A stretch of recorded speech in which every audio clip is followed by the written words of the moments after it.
This episode is brought to you by Ground News.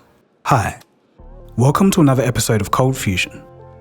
As reported by CNBC, out of all the countries on Earth, Vietnam will see the sharpest increase in wealth over the next decade. Why? Well, it's because in the background, they've been positioning themselves to become the new global manufacturing hub after China. Many companies are ramping up manufacturing efforts in Vietnam, including Apple, Samsung, and Intel. So what, you might be thinking? Having the projected fastest growth in the next decade might be a nice achievement, but what's the big deal? Well, what makes this success story so incredible is that just in a single generation, Vietnam went from one of the poorest nations in the world to a middle-income economy. To really understand how radical Vietnam's rise is, you must comprehend its history, the perpetual struggle of war, and how it all turned around for them. In this episode, we explore the emerging dark horse on the economic global stage, Vietnam. We'll see their struggles and how this massive transformation took place, and we'll also see the challenges that it yet has to overcome. You are watching ColdFusion TV. So what comes to mind when you think about Vietnam? For many younger people, it might be a budget-friendly Southeast Asian gateway with stunning landscapes. But for those a bit older, it might evoke images of a poor country with dense jungles, soldiers trudging through thick foliage, ravaged villages, and scenes of fleeing refugees. A land of hardship and strife. This imagery was largely influenced by mainstream Western media. It was all over the news. But also, films like Platoon and Full Metal Jacket portrayed the brutality of the Vietnam War. But now, in the mid-2020s, this is simply a distant memory. Today, the lively streets of Ho Chi Minh City, Vietnam's largest metropolis, are filled with the buzz of motorbikes, an aroma of street food, and an energy of a nation on the rise. In the country's capital, Hanoi, skyscrapers stand tall, high-tech industrial parks buzz with activity, and luxury brands line the streets. The city's lively atmosphere can be felt. There's young professionals everywhere, and they're leading the charge, creating everything from startups to sustainable agriculture. The boost in economic development has contributed to a significant rise in living standards. But in Vietnam, there's a saying, Gai Qua Lo Gai Quan, which in English loosely translates to, in hardship, wisdom emerges. And this couldn't be more fitting for the story we're about to tell. Vietnam was under French colonial rule for nearly a century. Starting in the mid-19th century, Vietnam became part of French Indochina, a federation of French colonial territories in Southeast Asia, including Laos and Cambodia. Under French rule, the country's resources were exploited for the benefit of the colonial power. Vietnamese people faced harsh treatment, forced labour, and heavy taxation. After nearly a century of oppression, resentment was quietly growing. There was a strong desire for independence among the Vietnamese people. The desire had given rise to a revolutionary movement, and it was led by Ho Chi Minh. He spent years abroad, studying and rallying international support for Vietnam's cause. He was an interesting character. Standing at 5'5", he wasn't physically intimidating, and, strangely, he actually respected the democratic values of France. But he thought that the French practicing colonialism was hypocritical. Although Ho Chi Minh stated that he didn't like violence, if anyone got in his way, he would crush them. Later, revered as the founding father of modern Vietnam, Ho Chi Minh became the leader of the Viet Minh, a communist-led resistance group dedicated to ending colonial rule. The Vietnamese were finally going to fight back. There was an attempt for a peaceful resolution with the French, but after peace talks broke down, the struggle for independence culminated in war in 1946. It was a war between Ho Chi Minh's resistance army and French forces. The brutal conflict dragged on for nearly a decade. France's control over Vietnam was heavily weakened after the Second World War. In 1954, the French were finally forced to negotiate. The agreement was to split Vietnam in half, the North and the South, and this division would set the stage for the country's next chapter in history. So now Vietnam was no longer under French rule, but the road to reunification was far from smooth. The peace was fragile, and tensions between the communist North, led by Ho Chi Minh, and the anti-communist South quickly escalated. The United States, fearing a spread of communism in Southeast Asia, began to support the South Vietnamese government. But the USA's full involvement only made matters worse. These are U.S. soldiers fighting on Vietnam's front lines. They are giving their lives. They are not just giving their advice. To a degree never foreseen by Kennedy, we hold the destiny of Vietnam in our hands, and it holds ours. In essence, the war was as much a battle of ideologies as it was a struggle for control. From 1955 to 1975, Vietnam was engulfed in a brutal war that brought unimaginable suffering and destruction. The American intervention, marked by extensive bombing campaigns, ground operations, and millions of soldiers in total, made headlines around the world. The youth of America protested against the war, causing a social divide locally between generations. The war in Vietnam is no longer simply their war to win or lose, it's ours as well. And it has become the most divisive in 100 years of American history. Do the results match the effort? Student protests in 1970 at Kent State University saw a brutal crackdown from the US National Guard, resulting in the deaths of 4 students. The event shocked the world, and this incident culturally later became known as the official end of the peace era of 1960s America. The war finally ended in 1975 with the fall of Saigon, the capital of South Vietnam. After the fall, Saigon was renamed Ho Chi Minh City in honor of the North Vietnamese leader. Finally, the country was reunified under a socialist republic. However, the newly formed Vietnam faced severe hardship. The economy was in ruins. Infrastructure was destroyed and agriculture crippled. More than anything, the war left an irreparable scar on the Vietnamese people. Millions died, villages were burnt to the ground, and families were torn apart. The land was scarred by chemical defoliators, the effects of which are still felt today. The devastation of this war is well documented, but I just want to give you an estimation on the level of destruction. About 1 to 3 million Vietnamese soldiers and civilians, 300,000 Cambodians, 20,000 to 60,000 Laotians, and 58,000 US service members died in the conflict. Around 4.6 million tons of bombs were dropped on Vietnam. It caused extensive damage to the countryside and infrastructure. Over the span of 2 decades, a total of 3 million people from Laos, Cambodia, and Vietnam fled their countries. According to the UNHCR, 800,000 of these refugees were Vietnamese who escaped by boat, later to become known as the Boat People of Vietnam. So to recap, Vietnam endured nearly a century under French colonial rule, facing harsh treatment and exploitation. Ho Chi Minh led the revolutionary movement for Vietnamese independence, culminating in the First Indochina War, a war with his resistance army against the French. In 1954, Vietnam achieved independence from French colonial rule. The Vietnam War, spanning from 1955 to 1975, involved significant US participation. The conflict ended with the reunification of the country under a socialist regime.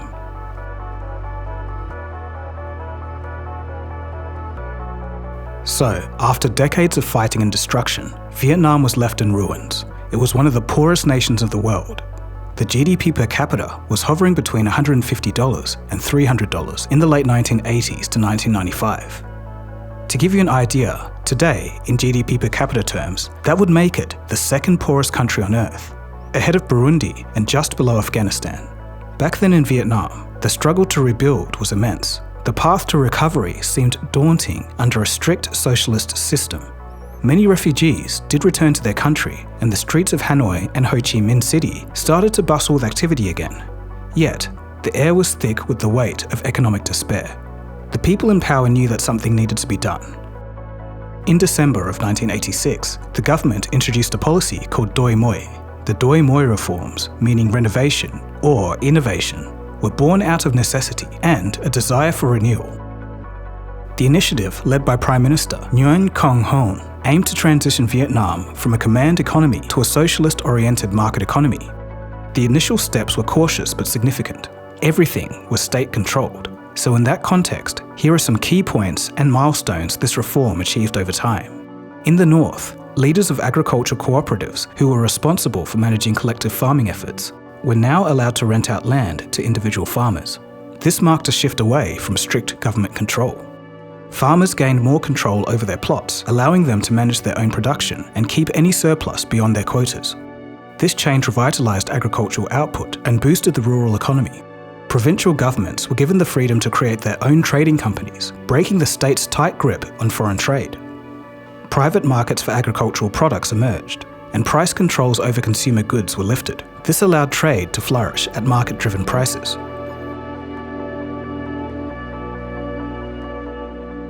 The reforms extend far beyond agriculture. The 1987 Foreign Investment Law took manufacturing facilities out of the hands of the state and allowed foreign investors to establish businesses, own property, and make a profit. At the same time, domestic private enterprises were encouraged to be established.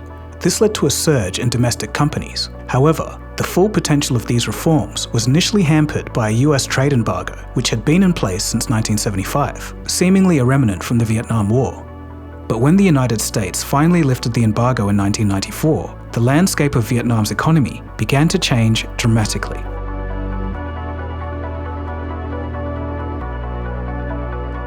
Among the first to recognize Vietnam's potential were global giants Nike and Adidas. Nike set up a factory in Vietnam just 1 year after the embargo lifted. Adidas was soon to follow. These companies saw an opportunity. Vietnam had a favorable investment climate and a cheap labor force, something which isn't always good, and we'll get to that in a sec. But right now, Nike works with over 100 suppliers in Vietnam.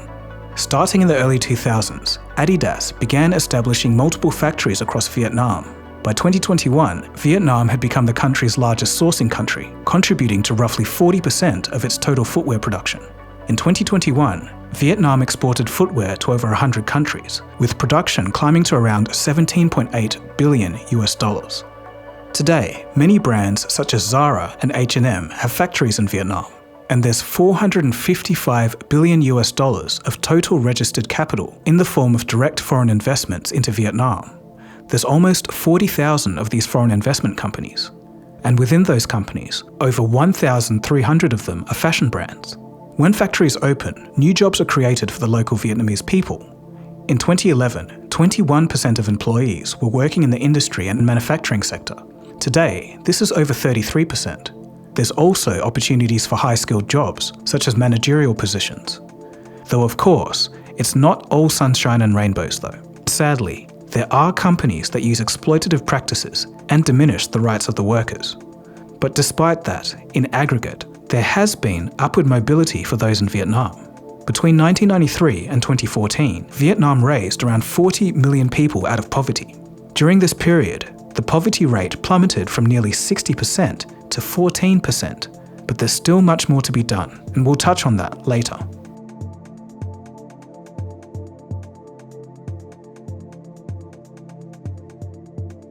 Today, Vietnam's economy is growing at 5.8%, while the global average is 2.9%. So what's going on here?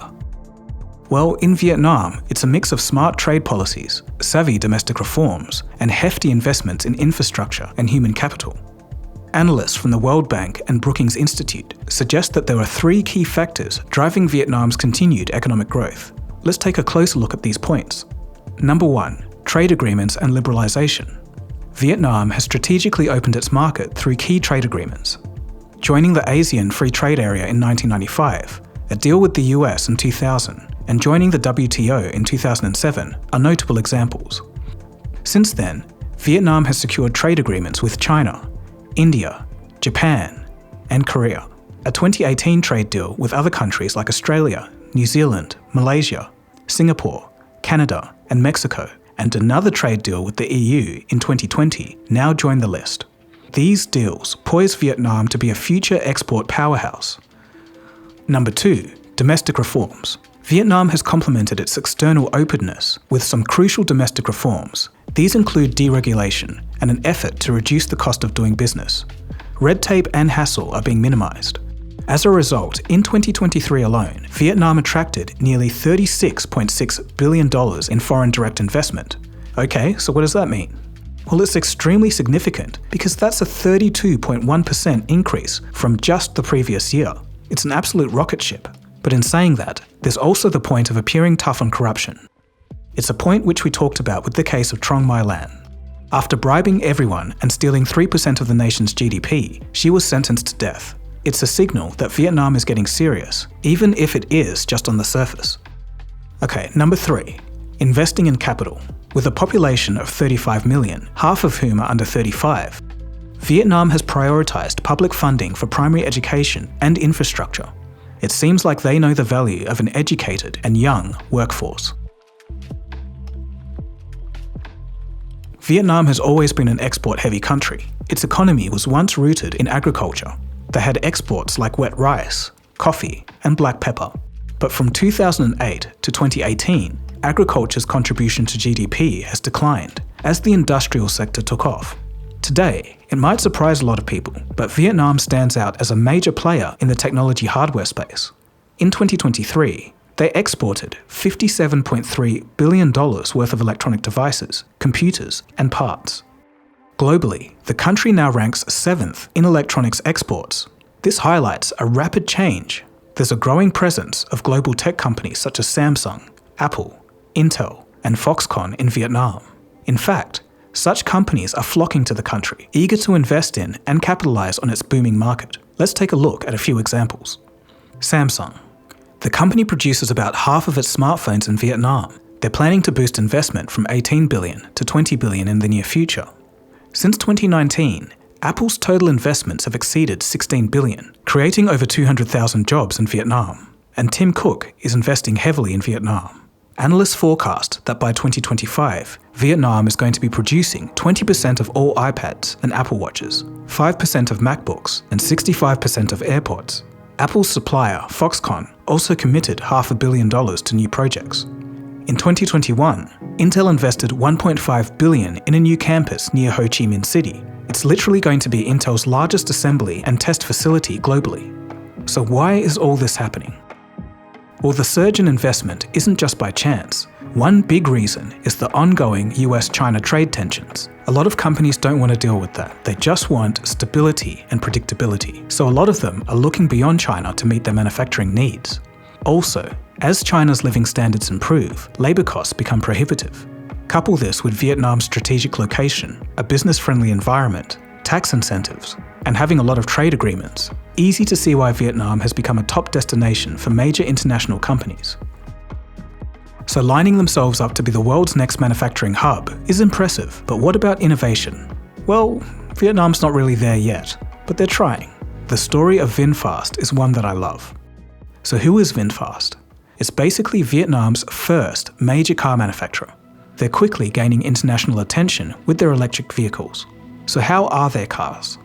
Well, let's just say they're not that good. Their first US-bound product, the VF8 electric SUV, received some harsh reviews. A popular car review channel, Donut Media, did not hold back their criticism. They called it the worst reviewed car in America. Does this car actually deserve the scathing reviews? Absolutely. The reality is they released this car way too early. Most cars take many years and hundreds of millions of dollars to develop. VinFast rushed this to the finish line. $50,000 gets you a lot of different cars, and that's where this car fails. It doesn't live up to any expectation. No. Nothing works. But this is where things get interesting. After the video, VinFast themselves took notice of it. And it wasn't to make excuses, but actually to take action. They retooled their factory, put their heads down, and tried to fix all of the issues. They then contacted Donut Media to review the car again. This is the worst reviewed car in America. It's called the VinFast VF8. A few months ago, we drove it and did not like it. I still feel like this car came out way too soon. This is like the car we should have driven back then. I can't shake the feeling that it's still only like 85 or 90% there. This thing used to be the worst car we've ever driven. It made us angry. Months later, they've done a lot of software changes, a lot of hardware changes. They have improved it. Mm-hmm. Did they fix the worst reviewed car in America?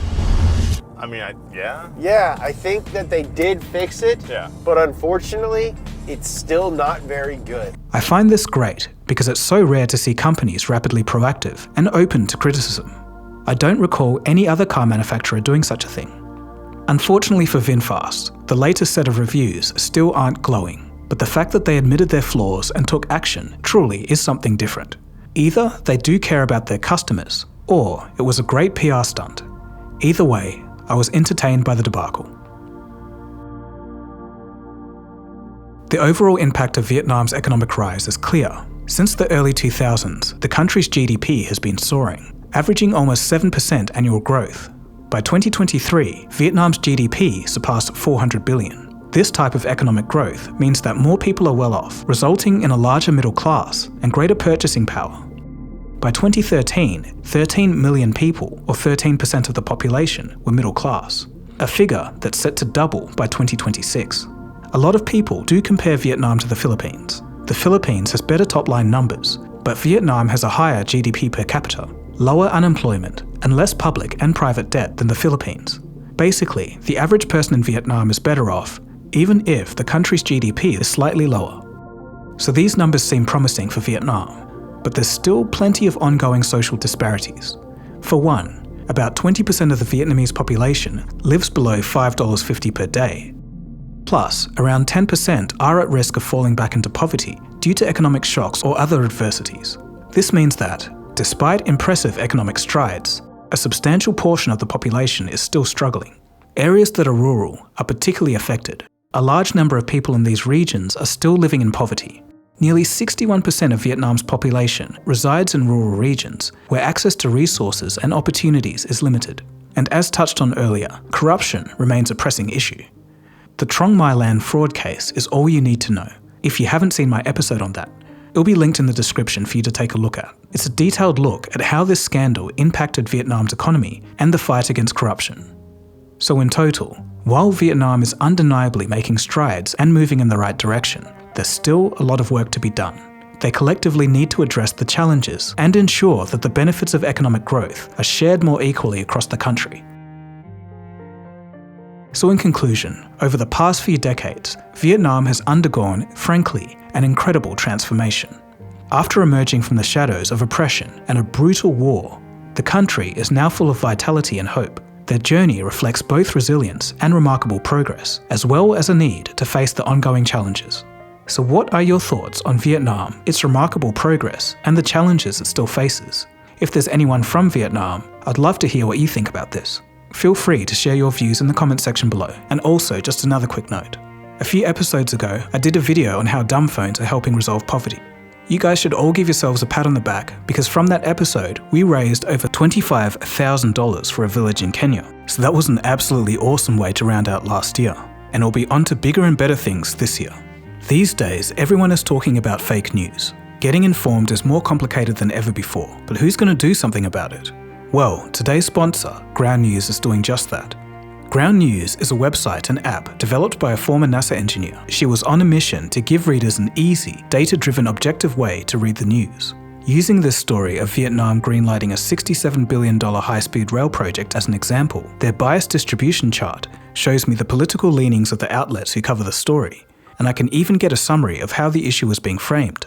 The left is very positive, calling it an ambitious railway line, and there seems to be a positive tone towards Vietnam's growth. The centre, on the other hand, mainly just talks about the facts and is more reserved in their optimism. But the right seems to take this story in a more holistic approach. They talk more about politics and the international implications. Scrolling down, I can compare every single article on the topic with convenient tags. Tags that show me context about the source, like how factual it is, and who owns it. Ground News' blind spot feed is also great. This shows you stories that have been underreported by one side of the political spectrum. For example, if you're on the left, you may have missed the story about how a lot of small businesses in America are more optimistic after the election. So, Ground News is a fantastic tool for getting international views, shifting through misinformation, and identifying bias. They provide you all the tools you need to be a critical thinker. Today, Ground News is offering 40% off their Vantage subscription. This comes with a feature called My News Bias, so you can even track your news viewing habits over time. To get started, go to ground.news/ColdFusion. Anyways, that's about it from me. Thanks for watching, and I'll see you again soon for the next episode. Cheers, guys. Have a good one. ColdFusion. It's new thinking.